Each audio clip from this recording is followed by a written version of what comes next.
Hi, I'm Bob. Today we will discuss using and importing data.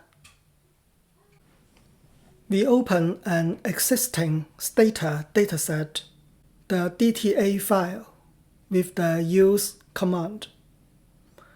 Following the use command, we specify the complete path to the dataset and then write the dataset's name.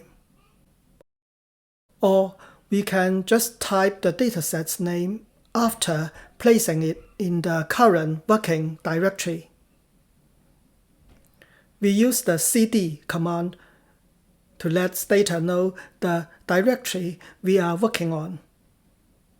We can see the directory's name below the command window. We have already put the dataset in this directory, so we can simply type use BOB.dta, clear now. The option clear clears current data from memory first. The command list shows the contents of the data file.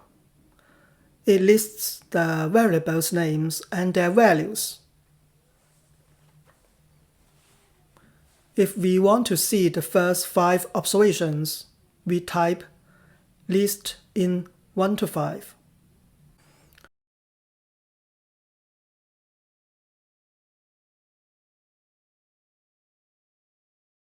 The command browse is an alternative to list.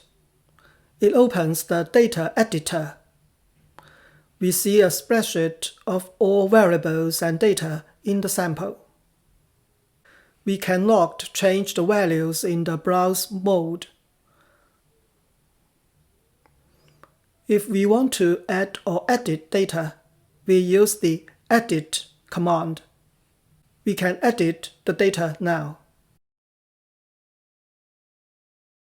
In addition to existing Stata data files, such as BOB.dta, researchers often need to bring data into Stata from an external source.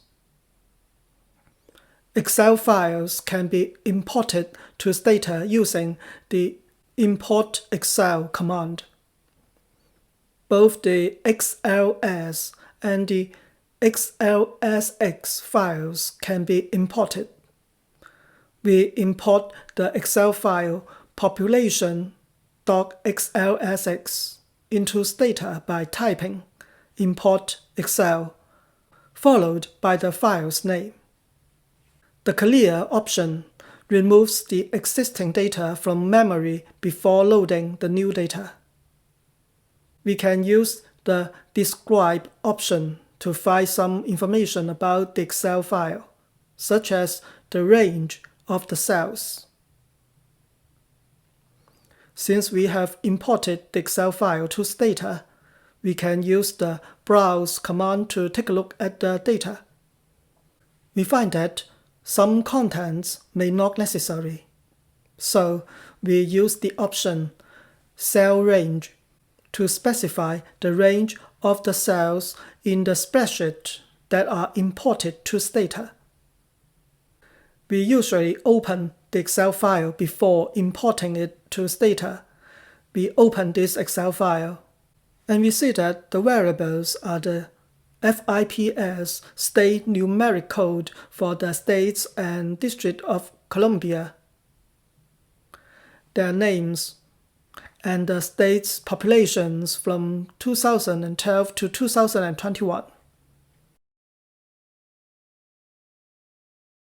We decide to import the data from A2 to L53.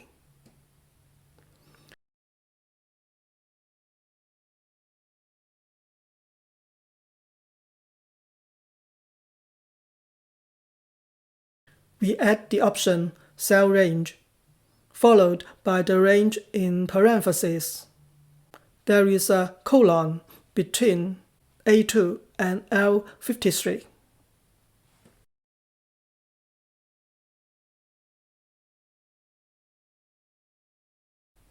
The first row option uses the first row of data in the Excel spreadsheet as the variable's name.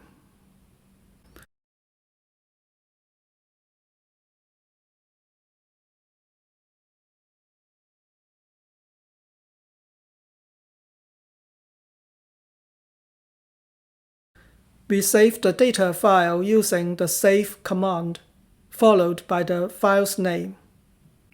The data will be saved with the .dta extension in the current working directory. The option Replace removes the existing data file with the same name. Thank you very much for watching this video. See you on the next topic. Take care.